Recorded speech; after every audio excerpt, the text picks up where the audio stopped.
मैं रेवरेंड सुधीर चौहान आपसे रूबरू होता हूं और आज एक बहुत ही महत्वपूर्ण विषय के साथ आपके साथ मैं जुड़ने जा रहा हूं। टेस्टिमनी चर्च पुणे से मैं हूं और ये जो विषय है ये हमारे सबके लिए बहुत महत्वपूर्ण है। और ये विषय सिर्फ मैं आपको शब्दों के द्वारा या संदेश के द्वारा या स्टडी के द्वारा दे रहा हूं, ऐसा नहीं। तो मैं खुद इन प्रश्नों से परेशान था, इन प्रश्नों से पीड़ित था और उन सब प्रश्नों को जो आपके मनों में है और मौत के संदर्भ में या मृत्यु के बारे में जो भी हमें विविध प्रश्न, उसको लेकर मैं आपके सामने पवित्र आत्मा के सहायता से यहाँ पर आपके बीच में उपस्थित हुआ हूँ। और मुझे विश्वास है कि कुछ बातें आप जानना और आपके लिए पवित्र आत्मा के सामर्थ्य से अनुभव लेना ये बहुत महत्वपूर्ण है, क्योंकि दो महत्वपूर्ण बातें जिस पर आज हम चर्चा कर रहे हैं या जो स्टडी ले रहे हैं, और वो है कि मृत्यु है क्या, मृत्यु क्या है और इसका रहस्य जानने की कोशिश करेंगे। और इसके साथ हमें जानने की शरीर ये जो हमारा जो नष्ट होता है और आत्मा सुरक्षित रहती है, जिसे ही हम मृत्यु कहते हैं, उसका रहस्य क्या है। और दूसरा भाग जो हमारे लिए बहुत महत्वपूर्ण है और इसके बारे में भी लोग लगातार हमसे प्रश्न कर रहे हैं कि असमय इन दिनों में असमय अनेक भक्तों की, अनेक धर्मी जनों की मृत्यु और बहुत बड़ी संख्या में मृत्यु मसीही समाज में हुई है, क्रिश्चियन समाज में हुई है। और इसके पीछे क्या कारण है, क्यों ये प्रभु होने दे रहा।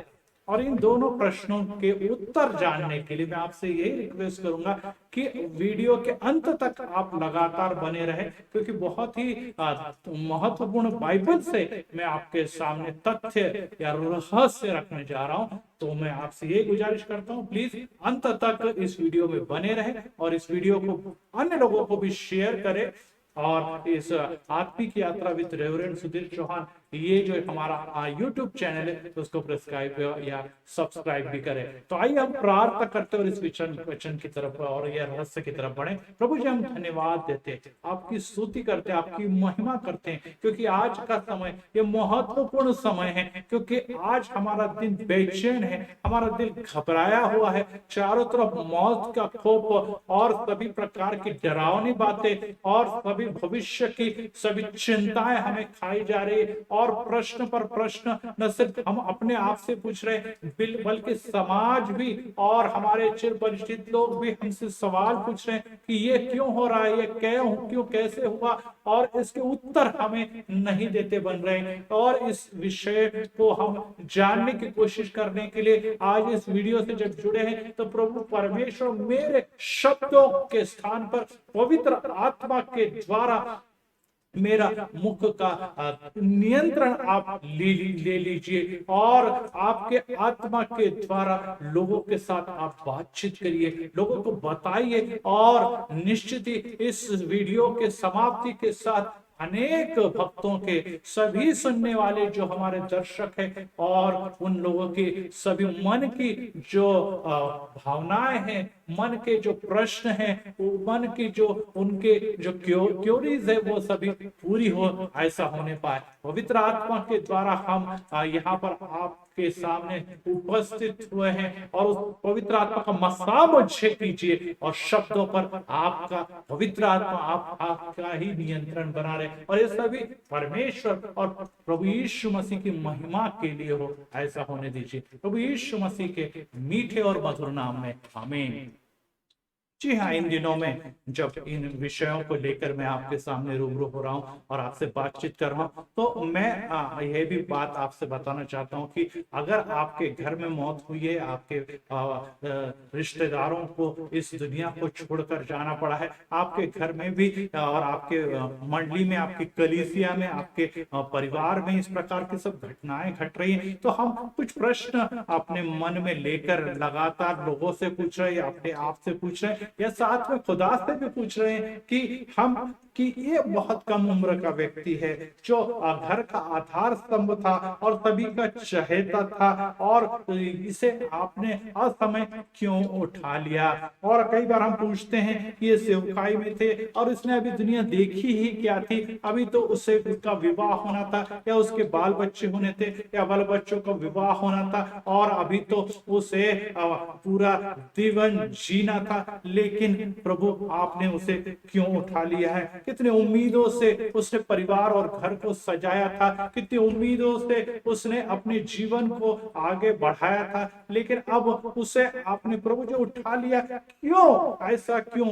और कई बार हम ये भी पूछते हैं कि एक आध अगर व्यक्ति घर का चले जाए तो ठीक है, हम सह लेंगे प्रभु जी, लेकिन परिवार में मृत्यु और बाप बेटा और कहीं घर में माँ और बेटियां और कहीं घर में माता और पिता का साया हमारे सिर से उठ गया है, और परिवार में भाई बहन हमने गंवा दिए हैं, और अब हम किस प्रकार से जी पाएंगे और अब कैसे हमारा गुजर बसर होगा, ये हमारे समझ के परे हैं। पर ये ऐसा क्यों होने दिया। हम तो आपकी सेवकाई करते थे, हम तो आपकी प्रार्थना करते थे, हम तो विश्वास पे चलने वाले बिलीवर थे, और फिर भी ये हमारे साथ ऐसा क्यों होना था।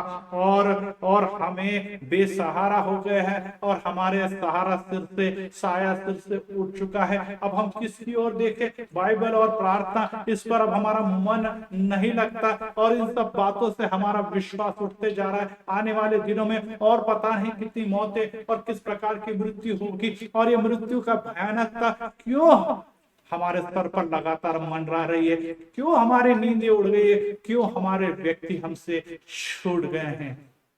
और ये सब प्रश्न पूछते समय मैं भी आपको बता देना चाहता हूं कि मेरी घर में भी इसी प्रकार की मौत हो गई है। मेरी माता और मेरी श्रीमती रेचल पंडित हो, या मैं कहूंगा कि मेरी पत्नी स्मिता हो, वो भी कम उम्र में 50 साल की उम्र में प्रभु में ले गई। सिर्फ एक दो नहीं, तो मेरे परिवार के निकटवर्तियों में 8 लोगों की मृत्यु हो चुकी है। और ऐसे अवस्था में जो आपके मन में उठ रहे सवाल है, आपके मन में उठ रहे जो कष्ट से पीड़ा है, वो मैं नजदीक से समझ सकता हूं, परंतु आज मैं उत्तर देने के लिए, आज पवित्र आत्मा और बाइबल आपसे रूबरू होने के लिए और इस सभी सवालों के उत्तर देने के लिए यहाँ पर ये वीडियो लेकर आए हैं।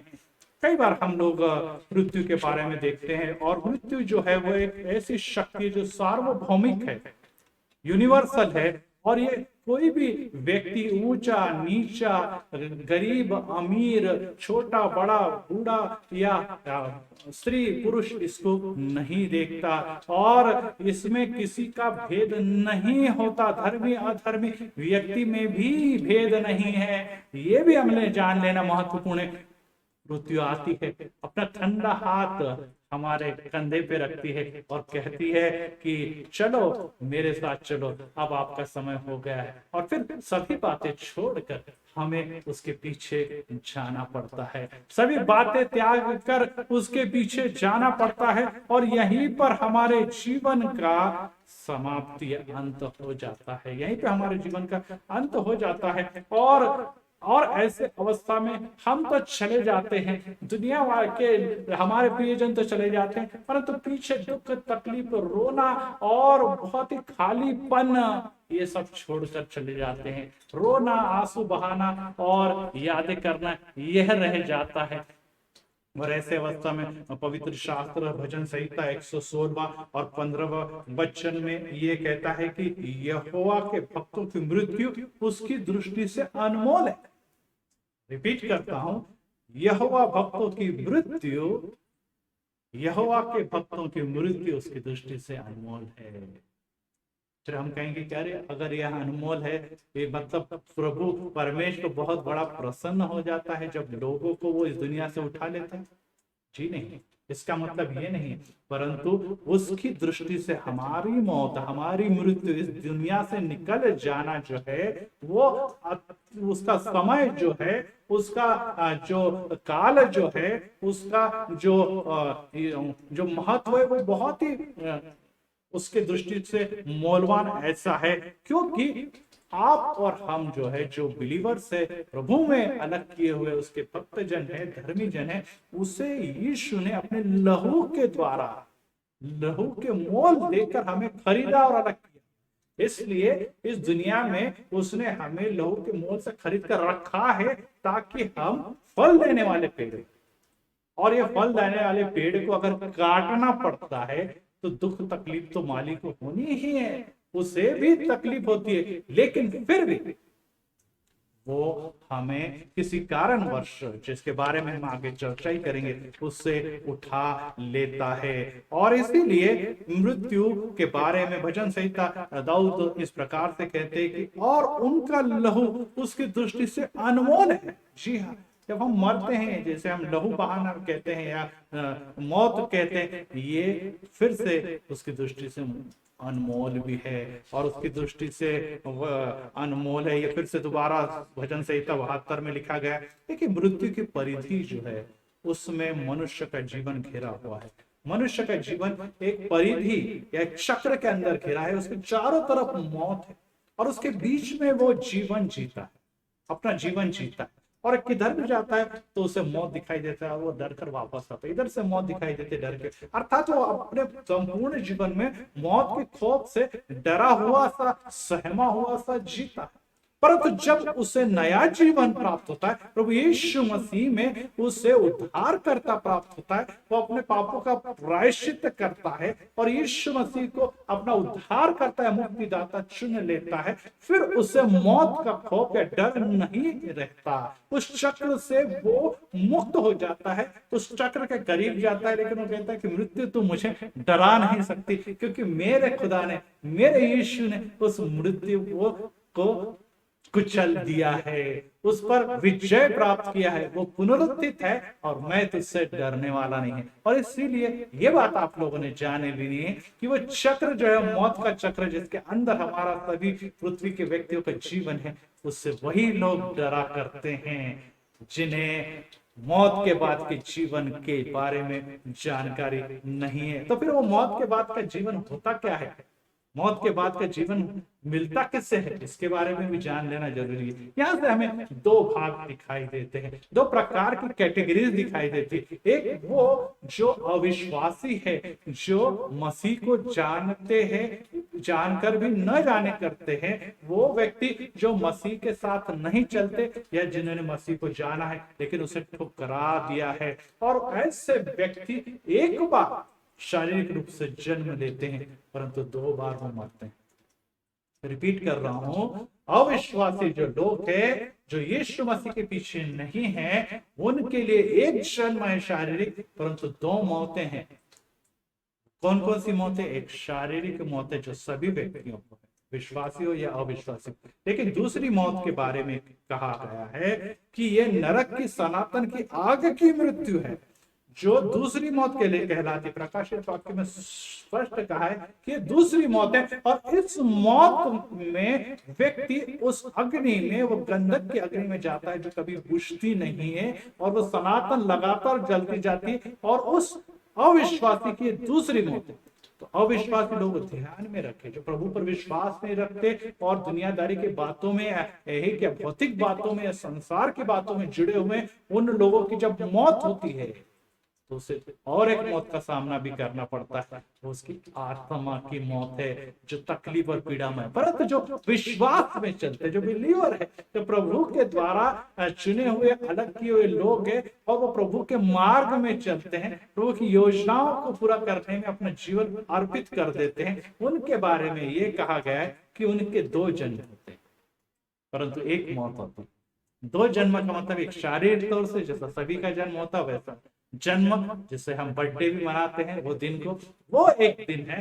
परंतु दूसरा दिन जो होता है, जब वो प्रभु को चुन लेता है, प्रभु उसे बुलाता है, वो अपना आत्मा प्रभु के हाथों में दे देता है, उसके अगुवाई में चलता है, पापों के प्रायश्चित करता है और नए जीवन को वो अपना लेता है और यीशु के द्वारा पापों की क्षमा, लहू के द्वारा उसे शुद्धता प्राप्त हो जाती है और इस प्रकार से बपतिस्मा पाया हुआ ये व्यक्ति नया जीवन प्राप्त हुआ व्यक्ति है, जिसको न्यू बॉर्न कहते हैं।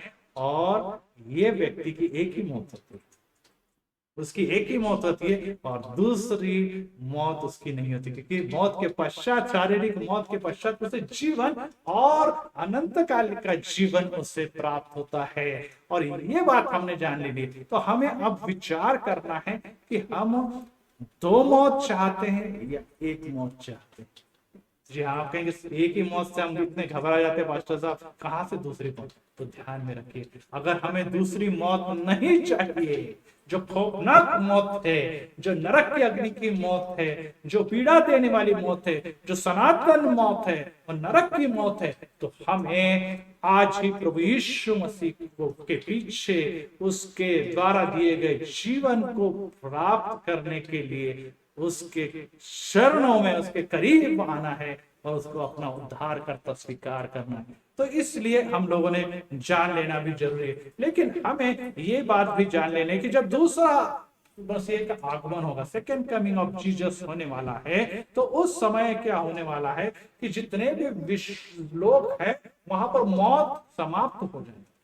जितने भी मरे हुए विश्वास में वे उठा लिए जाने वाले। और वचन इस प्रकार से कहते हैं पहले कुरिन्थियों उसके 15 और 54वें वचन में, जब नाशवान अविनाश को पहन लेगा और यह मरनाहार अमरता को पहन लेगा, ये वचन जो लिखा है वो पूरा किया जाएगा। जय ने मृत्यु को निगल लिया। जय ने, प्रभु यीशु मसीह ने मृत्यु को निगल लिया। और जब कहा जाएगा कि हे मृत्यु तेरा जय कहां, हे मृत्यु तेरा डंक कहां। जी हाँ, प्रभु यीशु मसीह के द्वारा जब मरे हुए उठा लिए जाएंगे और उसके साथ वो अनंत काल तक राज्य करेंगे, वो है सेकंड कमिंग। और उसमें हमें जीवन जीने के लिए आज हमारी मौत जो है, जिसकी हो चुकी है या हमारी जो होने वाली है, उन्हें कुछ बातें जान लेनी जरूरी है, कुछ बातें करनी जरूरी है।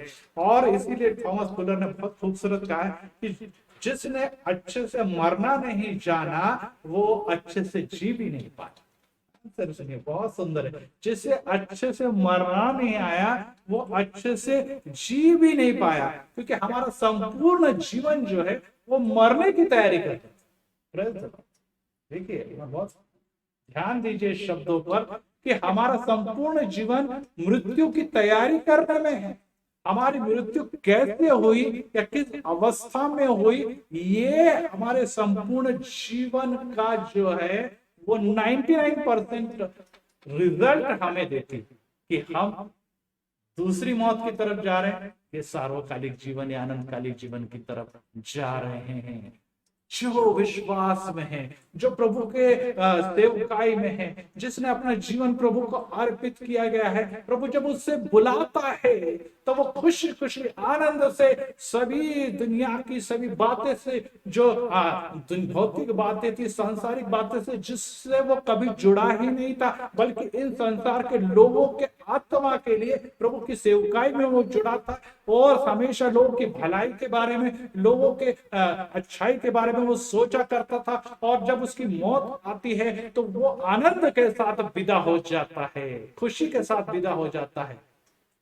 परंतु कुछ लोग जीवन भर खुशियां, आनंद ही आनंद मनाते हैं, परंतु अंत के समय में उनका आत्मा जो है, उनका जो कहेंगे हम लोग, उसके जो मन जो है वो दुनिया की बातों से चिपका रहता है। वो तड़पता है, मैंने ये काम नहीं किया, मेरा ये तो अधूरा रह गया, मैंने इस बातों को पैसा नहीं कमाया, मेरे बच्चों का क्या होगा, मेरे लोगों का क्या होगा। वो रोता है, तड़पता है और कहते हैं कि उसकी जान जल्दी से नहीं निकलती। और ये बात साबित करती है कि उसका जुड़ाव जो था वो भौतिक और सांसारिक बात में था और वो इस मृत्यु के पश्चात कभी भी स्वर्गीय राज्य में नहीं जा पाएगा, क्योंकि संसार और संसार ही उसका जीवन था और उसी के चारों तरफ वो भटकता रहा और भटकता रहने वाला है। या तृप्त आत्माएं जो है कभी भी स्वर्ग के राज्य में प्रवेश नहीं कर सकती। इसलिए हमारे जीवन को हम इस प्रकार से जिए कि मौत के समय जब मौत हमारे सामने खड़ी हो या मौत हमें इस दुनिया से विदा लेना पड़े, तब हम संतुष्टि के साथ, समाधान के साथ ये कहते हुए जाए कि प्रभु जी, यस, मैंने आपकी सेवकाई, आपका कार्य पूरा किया है। अब दुनिया के लोगों को बाय बाय, क्योंकि मुझे विश्वास है एक दिन हमारी और आपकी फिर से मुलाकात होने वाली है। मैं प्रभु के चरणों में अब विश्रांति लेने के लिए जा रहा हूं, और ये सुखदाई मौत जो है वही हमें जीवन की तरफ ले जा रही है। और अतृप्त मौत जो है, बेचैनी वाली मौत जो है, जो तड़प तड़प कर जो मरने वाली जो मौतें हैं, जो दुनियादारी और संसार में जुटी है, वो मौत के पश्चात ये व्यक्ति निश्चित ही दूसरी मौत की ओर एक और कदम बढ़ाता है। इसलिए मृत्यु अंतिम पड़ाव नहीं है भाई बहन। जो विश्वास से, जो आनंद से, जो काम करते हुए, सेवा करते हुए गए हैं, वे आनंद से विदा हो रहे हैं। इसलिए दुख न मनाए, शोक न मनाए, क्योंकि उन्होंने इस जीवन का रहस्य जान लिया। इसलिए वे आनंद के साथ हमसे जुदा हो रहे हैं, और प्रभु जी उसका स्वागत कर रहे हैं, क्योंकि उन्हें वो चाबी प्राप्त हो गई जो उसके सुनहरे अनंतकालिक महल के रास्ते को खोल देती है। और इसीलिए कहा गया है कि हम जब मरते हैं तब लोगों ने हमारी कमी महसूस करना चाहिए। जी हाँ, आज भी ऐसे लोगों को हम देख रहे हैं जो चर्च के, जो मंदिर के, आज मंडली के और नुमाइंदा थे, उन्होंने बड़ी सेवकाई की, प्रभु की वचनों की घोषणाएं की, चर्च के कामों की किया, लोगों की सेवाएं की, लोगों के दिलों को जीता, प्रभु की महिमा के लिए अपना जीवन व्यतीत किया, अपने जीवन के द्वारा प्रभु का प्रकाश लोगों तक फैलाया, और अपना स्वार्थ कम और लोगों की भलाई के लिए जीवन दिया। और ये जीवन जीने वाले व्यक्ति अंत के क्षण, कहते हैं ना, अंत भला तो सब भला, अंत भला तो सब भला, ये कहावत है। अगर अंत तक वो ये कार्य करते रहे, विश्वास में वो टिके रहे और टिके नहीं, तो मैं कहता हूं कि ये मृत्यु सर्वोत्तम ऐसी मृत्यु लेकर वे इस दुनिया से विदा होने वाले लोग हैं। तो ऐसे व्यक्ति के लिए हमें रोना और शोक नहीं करना चाहिए, क्योंकि उन्हें प्रभु ने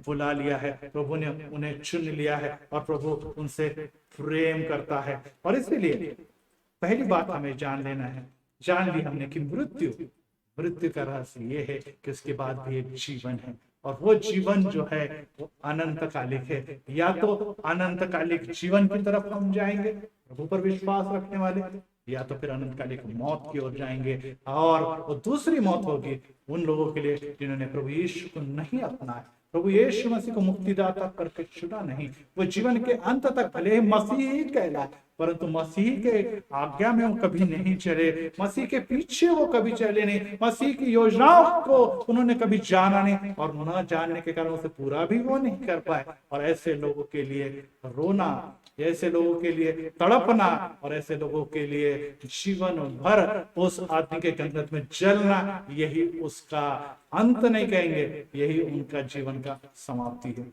अब हम दूसरे हिस्से की तरफ चलते हैं कि क्यों परमेश्वर के दास, क्यों भक्तजन, क्यों धर्मी जन जो है वे पहले मर जाते हैं, समय से पहले उठा लिए जाते हैं।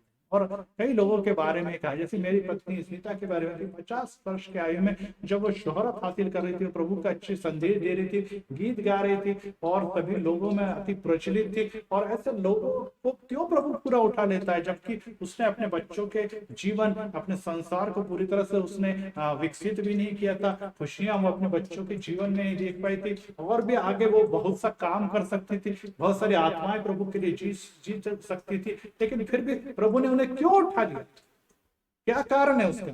और उसके लिए मैं 3 प्रमुख मुद्दे आपके सामने रखने जा रहा हूं, जो आज का विषय भी है।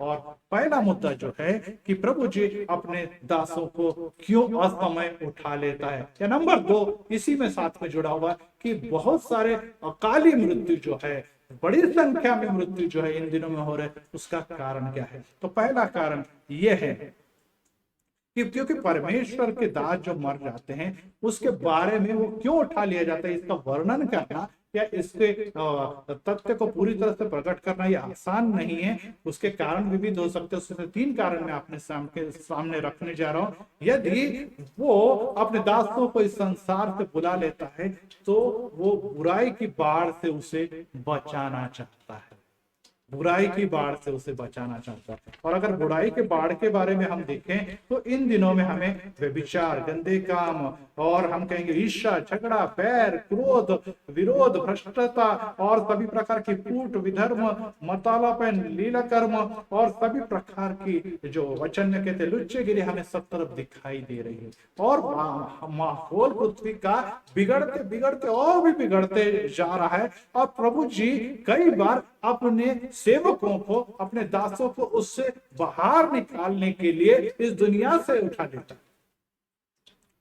बच्चे प्रार्थना में भी, हम प्रभु की प्रार्थना में कई बार करके हमें परीक्षा में न ला तो बुराई से, परीक्षा में न ला तो बुराई से बचा। यस, प्रभु जी ने भी कहा कि मैं अपने लोगों के लिए प्रार्थना करता हूं क्योंकि उसे बुराई से बचाया जाए। परंतु जब बुराई नियंत्रण के बाहर हो जाती है, बुराई में दबे हुए लोग और समाज जो है वो इतना उसमें से कहेंगे कि उस इतना गाढ़ी हो जाती है, तो उसमें से भक्त को निकालना ही प्रभु को कई बार उचित लगता है। जैसे लूत के बारे में अपन देखते हैं, तो अब्राहम का भांजा है, और यहाँ पर हमें दिखाई देता है कि वहां पर सदोम और गमोरा के हालात इतने खराब हो चुके हैं कि परमेश्वर उस राज्य पर, उस देश पर क्रोधित हो जाता है, नगर पर क्रोधित हो जाता है, और वो कहता है कि मैं इसका नाश करने वाला हूं, लेकिन मैं मेरे भक्तों को, लूत को, उसके परिवार को बाहर निकाले बगैर उस राष्ट्र का नाश नहीं करूंगा। जी हाँ, अनेक लोगों को, दासों को बाहर निकालना परमेश्वर के लिए अनिवार्य हो जाता है,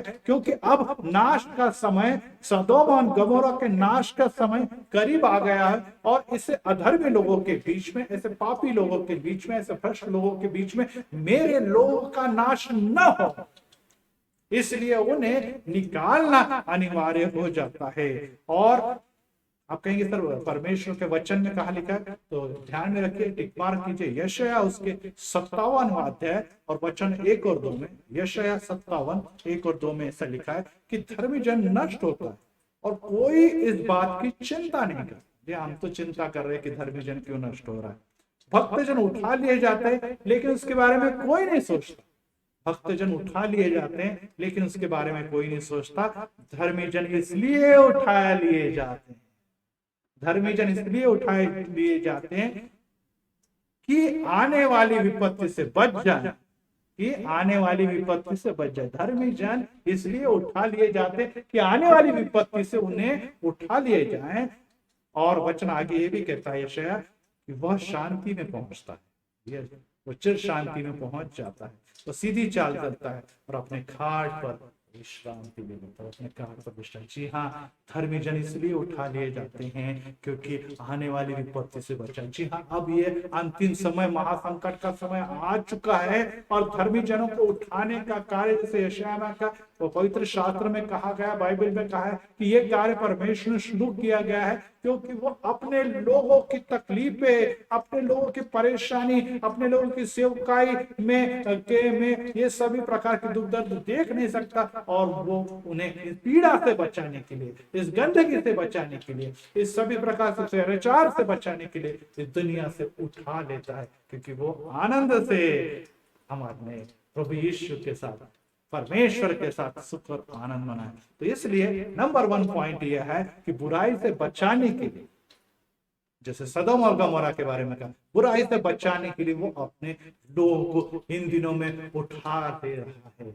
नंबर 2 बात यह है कि सहन शक्ति से परे आपकी परीक्षाएं नहीं ली जाएगी। परमेश्वर का वचन कहता है कि सहन शक्ति से परे आपकी परीक्षा में लेने वाला नहीं हो, क्योंकि आपकी क्षमता, आपकी सहन शक्ति मैं जानता हूं। अनेक लोगों के बारे में हम लोग कहते हैं, अरे भाई कितनी तकलीफ उठा रहा है, कितने परेशान है, कितनी बीमारी है, कितनी तकलीफें, कितने क्लेश है, कितनी वेदना है, और सहन नहीं कर पा रहा, प्रभु जी आप उसे उठा लीजिए। हम खुद प्रेयर में कहते हैं, कई बार वो खुद व्यक्ति जो पीड़ित होता है वो कहता है कि प्रभु जी बस कीजिए। हम अनेक सेवकों के बारे में देखेंगे कि अयूब के बारे में कहेंगे, या एलिया के बारे में कहेंगे, दाऊद के बारे में कहेंगे कि वो खुद ही कहते हैं कि प्रभु जी आप पूरे बस हो गया, अब मुझे उठा लीजिए, क्योंकि अब मेरे सहन शक्ति के परे बहुत सारी बातें। लेकिन हम कहेंगे कि वो तो व्यक्ति वैसा नहीं था जैसे आप करें। लेकिन आने वाले दिनों में उसके जीवन में बहुत सारी जो तकलीफें आने वाली, पीड़ा आने वाली, बीमारियां आने वाली, समस्या आने वाली, हम नहीं जानते, परमेश्वर जानता है। और परमेश्वर जानता है कि मेरा व्यक्ति जो है, मेरा जो नुमाइंदा है, मेरा जो धर्मी जन है, उसने अपना संपूर्ण जीवन बड़े आनंद से, खुशी से और सभी सेवकाई में जिया है। उसके अंतिम समय में वो बिछाने पे पड़ा रहे या बिस्तर पे पड़ा रहे, तकलीफ में तड़पता रहे और सभी प्रकार की घिन और सभी प्रकार की निराशा से वो बन जाए, ऐसा वो नहीं चाहता। और ये आने वाली बातें जो प्रभु जानता है, वो सब बातें आने से पहले सहन शक्ति से परे इसकी ये सब बातें जा सकती है, ये जानकर उसे उठा लेता है। जी हाँ, आज आपके घर में किसी की मौत हुई, सुखी था, वो अच्छा था, भला चंगा था, लेकिन आने वाले दिनों में बहुत सारी समस्याएं उस पर या उसके द्वारा आपके जीवन में आने वाली थी। और ये सब से बचाना प्रेम करने वाला प्रभु जानता है। और इसके लिए एक ही मार्ग उसका था कि ये व्यक्ति भी उठा लिया जाए, आपकी और हमारी भी परेशानी से हमें मुक्ति मिले और हम भी उस उठाए हुए विश्वासी जीवन का संपूर्ण जीवन जो आनंद में था, खुशी में था, प्रभु में था, वो महसूस कर देख कर वैसा ही जीवन जीने का प्रयास, वैसा ही जीवन जीने का प्रयास कर, और इसीलिए उसे उठा लिया जाता है। और तीसरी ये महत्वपूर्ण बात है कि परमेश्वर ने हर व्यक्ति को एक योजना लेकर, एक प्लान के साथ, एक विल के साथ इस दुनिया में भेजा है, एक जिम्मेदारी लेकर इस दुनिया में भेजा। उसके चुने हुए लोग ऐसे ही दुनिया में जीते नहीं है, एक विशिष्ट योजना के साथ आए हुए। आपने उस योजना को जाना है क्या? नहीं जाना तो प्रभु से मांगिए कि प्रभु जी, इस दुनिया में आपने मुझे क्यों भेजा? वचन इस प्रकार से कहता है, क्योंकि दाऊद जो परमेश्वर की इच्छा के अनुसार अपने समय में सेवा करके सो गया। जब आपकी सेवकाई पूरी हो जाती है, आप जब प्रभु ने दिए हुए जो इच्छा और योजनाएं जो आपके लिए तैयार की थी, वो योजनाएं आप पूरी कर लेते हैं, प्रभु अपने सेवक को उठा लेता है, अपने दास और दासी को वो अपने पास बुला लेता है। क्योंकि अब जिस मकसद से आपको इस दुनिया में भेजा गया था, वो मकसद पूरा हो गया है और अब आपको इस दुनिया से विदा ही लेना पड़ेगा, आपको विदा लेना पड़ेगा। परंतु आप कहेंगे कितनी कम उम्र थी, क्या जरूरत थी, अच्छा हंसता खेलता पूरा जीवन देखता, फिर उठा लेते, हो सकता और भी अधिक काम करता। नहीं भाइयों बहनों, सेवकाई पूरी हुई, उसी के लिए आपको दुनिया में भेजा। सेवकाई पूरी हुई, आपको उठा लिया जाए। उदाहरण के तौर पे आप देखिए कि यूहन्ना जो है, जब बपतिस्मा करने वाले यूहन्ना के बारे में देखें कि वो प्रभु यीशु का मार्ग तैयार करने के लिए, प्रायश्चित का तैयार कि सभी प्रकार की पूर्व तैयारी करने के लिए इस दुनिया में है। वो कहता है कि मेरे पास आने वाले के पैरों के जूतों के बंद खोलने की पात्रता मुझ में नहीं। यीशु का वो कजन ब्रदर, लेकिन जब वो अपनी सेवकाई पूरी कर लेता है, यीशु के आने के मार्ग की घोषणा वो जंगल में और सभी लोगों के बीच में करता है। उम्र के 30वें वर्ष में, 30 ईयर्स का जब होता, तब उससे शिरच्छेद के द्वारा मरना पड़ता है। जबकि दूसरी तरफ प्रभु यीशु अनेक लोगों को जीवन दे रहे थे। प्रभु यीशु मसीह लंगड़ों को पैर दे रहे थे, अंधों को आंखें दे रहे थे, बहरों को सुनाई दे रहा था, लाजर को जिला रहे थे, लेकिन अपने भाई को उन्होंने नहीं जिला, अपने भाई को मरने से नहीं रोका। कारण यही था कि जब यूहन्ना ने अपना 30वें वर्ष में अपने कार्यकाल पूरा कर दिया, सेवकाई का जो सेवकाई के लिए प्रभु ने भेजा था, वो इस योजना को पूरा किया, वो इस दुनिया से विदा हो गया। प्रभु यीशु के बारे में देखिए, प्रभु यीशु खुद थे जो ईश्वर थे और ईश्वर है। उस प्रभु यीशु ने इस दुनिया में आकर परमेश्वर की योजना, उद्धार की योजना को पूरा किया, अपना लहू बहाया, जिसके द्वारा हमें जीवन और अनंतकालिक जीवन मिले।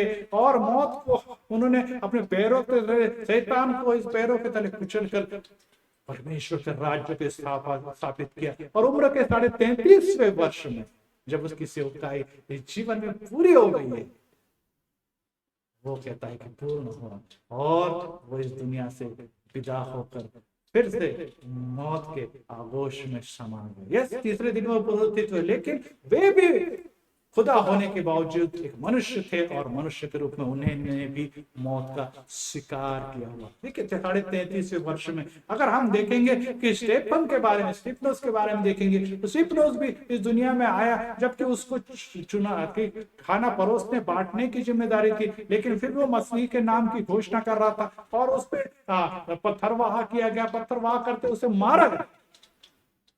और ये जवान स्तिफनुस भी वहीं पर मर गया। प्रभु यीशु मसीह का दर्शन लेते लेते वो भी मौत के गले लग जाता है और इस दुनिया से विदा ले लेता है। यस, उसके बाद क्या हुआ? उसके बाद क्या हुआ कि सभी शिष्य और प्रेषित तितर बितर हो गए और उन्होंने प्रभु की महिमा पृथ्वी के सिरे तक की। देखिए योजना जो है, मरने के बाद अनेक योजनाएं दूसरों के जीवन में पूरी।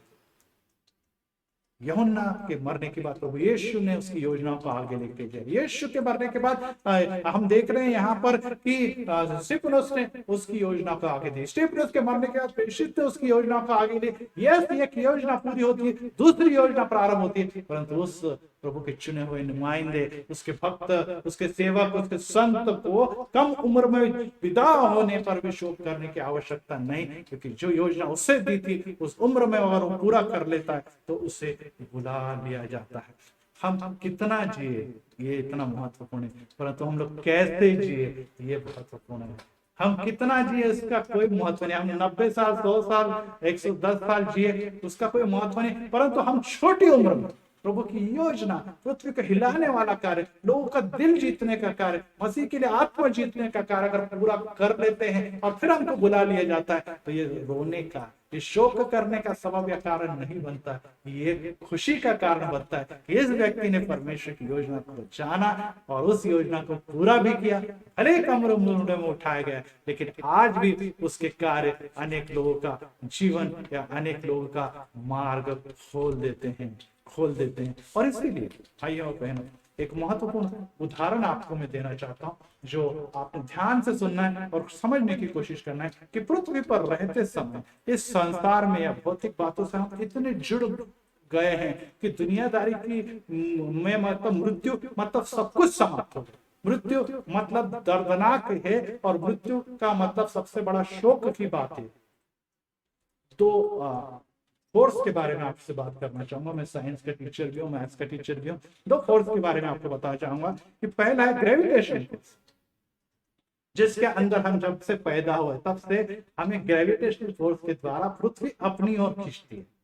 ग्रेविटेशनल फोर्स के द्वारा पृथ्वी पृथ्वी के हर व्यक्ति, हर वस्तु उससे बंधी हुई है और उसका काम ही यह है कि अपने ओर उसे खींचना। और ये जो नियम है, ये नियम से हर व्यक्ति बंधा हुआ। ये सिर्फ शरीर के तौर पे नहीं, तो वो आत्मा और विचारों के तौर पे भी बंधा। उनसे लगता है दुनिया ही सब कुछ है, पृथ्वी ईश्वर है, पृथ्वी ही खुदा है, पृथ्वी में रहना है, पृथ्वी में सब कुछ पाना है। संसार और सभी दुनियादारी की बातों में इतना धुल मिल बस जाता है कि उससे जुदा होते समय उससे निकलने के लिए वो कभी भी तैयार ही नहीं होता या निकल ही नहीं पाता। परंतु एक और फोर्स है जिसको हम कहते हैं एरोडायनामिक फोर्स। एरोडायनामिक फोर्स, इसके बारे में आपको मैं थोड़ा सा बता दूं कि कोई भी वस्तु की गति जब ध्वनि की गति से ज्यादा, किसी भी वस्तु की गति ध्वनि की गति जो हम कहेंगे कि स्पीड ऑफ साउंड, उससे ज्यादा जब हो जाती है तो उसमें शक्ति निर्माण हो जाती है कि वो ग्रेविटेशन फोर्स को तोड़कर ऊपर उठना शुरू कर देते। और इसी पर आधारित है रॉकेट, या हम कहेंगे कि इसी पर आधारित है जो हमारे एरोप्लेन है, उसकी गति या उसका उड़ना। जब हम टिकट निकालते हैं और पासपोर्ट हमारे पास होता है और हम जब टिकट निकाल के एरोप्लेन में बैठ जाते हैं, अपने सीट रिजर्व करते हैं और थोड़ी देर के बाद एरोप्लेन शुरू हो जाता है। देखिए कितना बड़ा, कितना भव्य रहता है। उसका उठाना हिलाना भी हमारे लिए कभी असंभव ऐसी बात है, लेकिन थोड़ी देर में वे जब गति से पकड़ने लगता है और गति जैसे बढ़ती जाती तो कुछ समय के बाद वो पृथ्वी के संपर्क से टूट जाता है, ऊपर उठ जाता है और हवा में उड़ान भरने लग जाता है और कुछ ही देर में वो आकाश के बीच में हजारों मीटर की ऊंचाई पर पहुंच जाता है। और हमें बड़ी खुशी होती कि देखिए ग्रेविटेशन फोर्स इतने दिन तक हमें खींच रही थी, दबा रही थी, लेकिन आज एरोप्लेन के कारण उस ग्रेविटेशनल फोर्स के अगेंस्ट अधिक ताकत लगाते हुए आज हम देखिए एरो डायनामिक्स फोर्स के द्वारा आकाश में उठा लिए गए। परंतु अचानक अगर कोई व्यक्ति को वो खिड़की से बाहर देखता है, उसे लगता है अरे ये तो समुद्र है, अटलांटिक समुद्र, भूमध्य सागर है, अरे मुझे डर लग रहा है, मैं बाहर निकलना चाहता हूँ, मैं बाहर निकलना चाहता हूँ, मुझे अब नहीं इस एरोप्लेन में बैठना है, मुझे बड़ा डर लग रहा है। और वो अगर जहाज से बाहर आ जाए, एरोप्लेन से बाहर आ जाए तो क्या हो, वो वहीं रह जाएगा, नहीं वो फिर से वापस नीचे गिरेगा और वो समुद्र में गिरकर उसकी मौत हो, वो समुद्र से नीचे गिरकर उसकी मौत हो जाएगी। यस, आज हमें ये जान लेना है कि एक फोर्स जो है वो हमें लगातार ऊपर और ऊपर और ऊपर की ओर उठाए जा रहा है। और उसके बारे में रोमियो उसके पहले अध्याय में, रोमियो उसके 8वें अध्याय में इस प्रकार से लिखा हुआ है कि अब जो यीशु मसीह में है उन पर दंड की आज्ञा नहीं, क्योंकि वे शरीर के अनुसार नहीं तो आत्मा के हिसाब से चलाए जाए। उन पे दंड की आज्ञा नहीं है। यस भाइयों बहनों, अभी तक हम शरीर से थे, और शरीर से थे तो दुनियादारी से और ऐहिक और सब दुनियादारी और सब जो पृथ्वी की बातों से, या हम कहेंगे कि संसार की बातों से जुड़े हुए थे, और इसके कारण से हमें हमारा जुड़ाव भी पृथ्वी से था।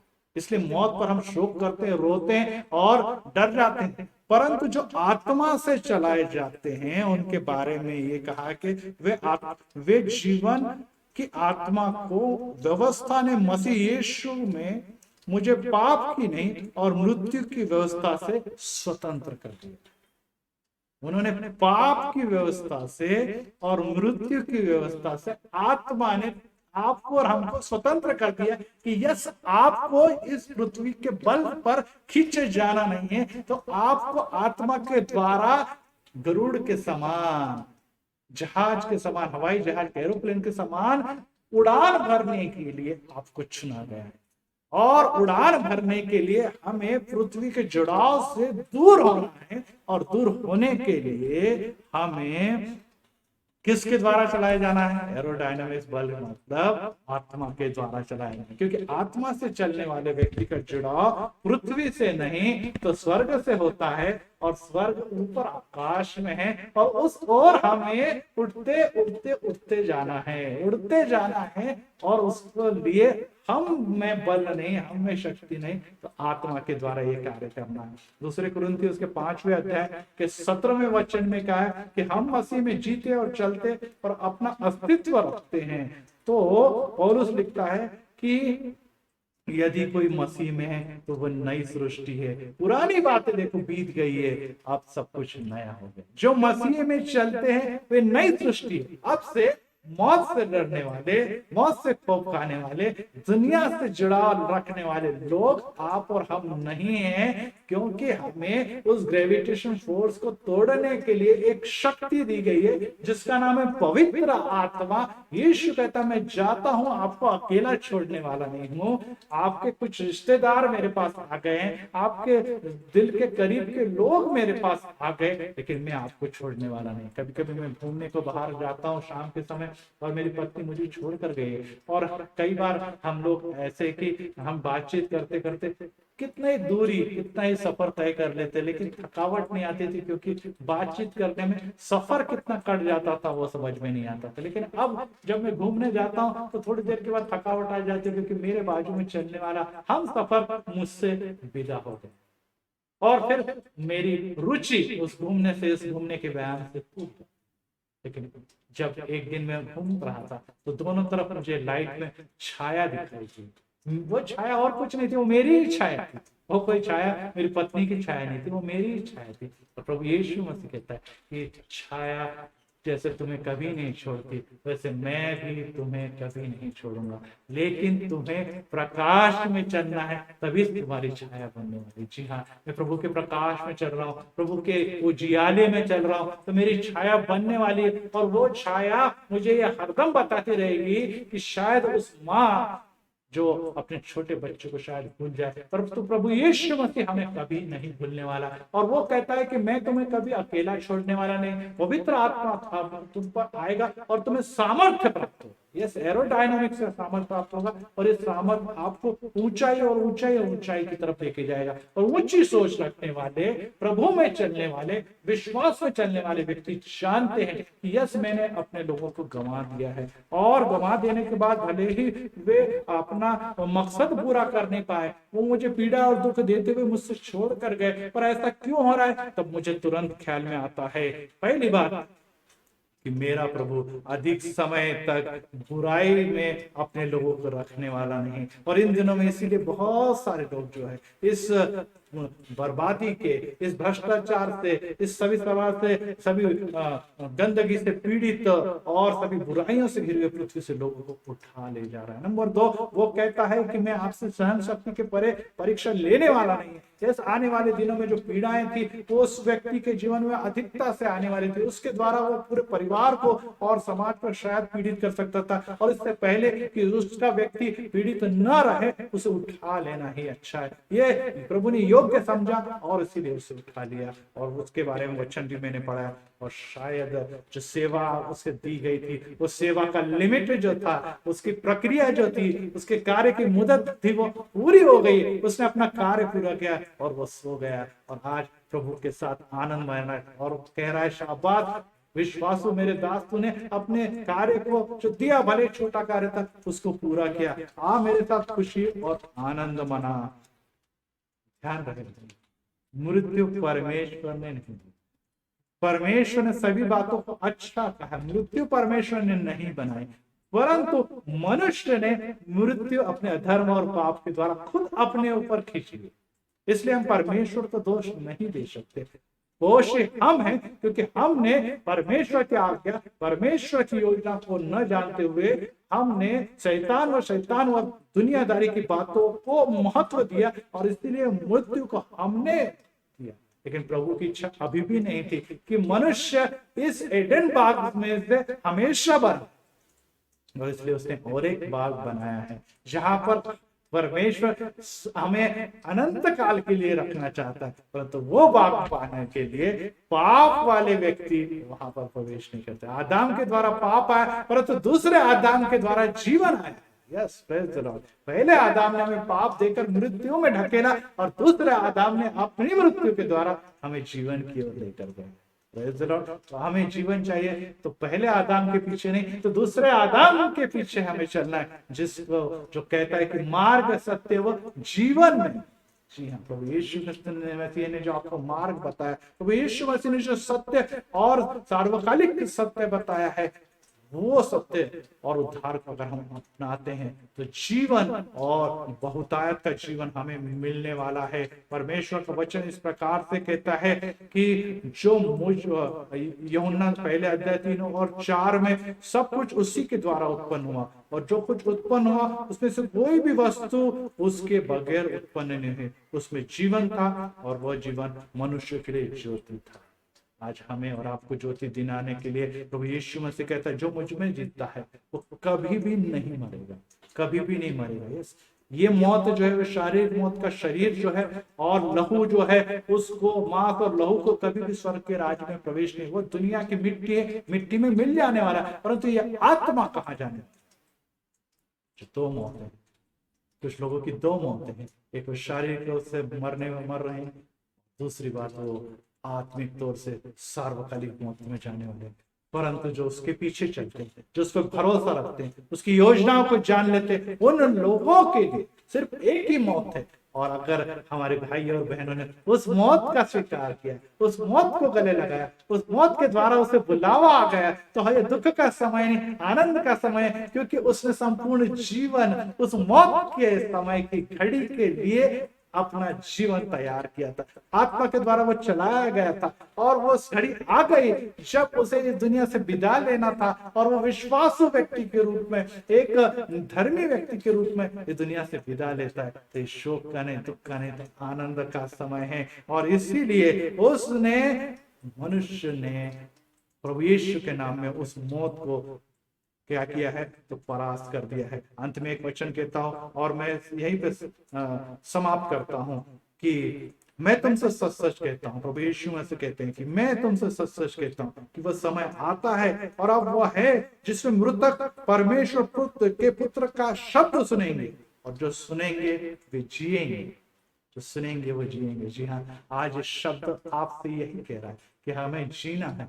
कैसे जीना है? कि परमेश्वर आपकी सेवकाई की स्तुति करे और उसे कहे कि धन्यवाद, बहुत ही आपका जीवन भरोसेमंद जीवन था, मेरे लिए जीवन था। हम दुनिया को प्रसन्न करने के लिए, अपने आप को प्रसन्न करने के लिए, अपने परिवारजनों को प्रसन्न करने के लिए जी रहे, प्रेज द लॉर्ड। परंतु अगर उसमें परमेश्वर को प्रसन्न करना नहीं है तो सोच लीजिए मृत्यु के बाद का जीवन ये और एक मृत्यु की तरफ लेके जा रहा है। और वो कहता है, मैं तुमसे सच सच कहता हूं कि समय वो आता है कि अब वो एक जिसमें मृतक परमेश्वर के पुत्र का शब्द सुनेंगे, जो सुनेंगे वे जिएंगे, क्योंकि जिस रीति से पिता अपने आप में जीवन रखता है उसी रीति से उसने पुत्र को भी अधिकार दिया कि वो अपने आप में जीवन रखे, अपने आप में जीवन रखे। जी हाँ, वो जीवन आपके पास आ गया है।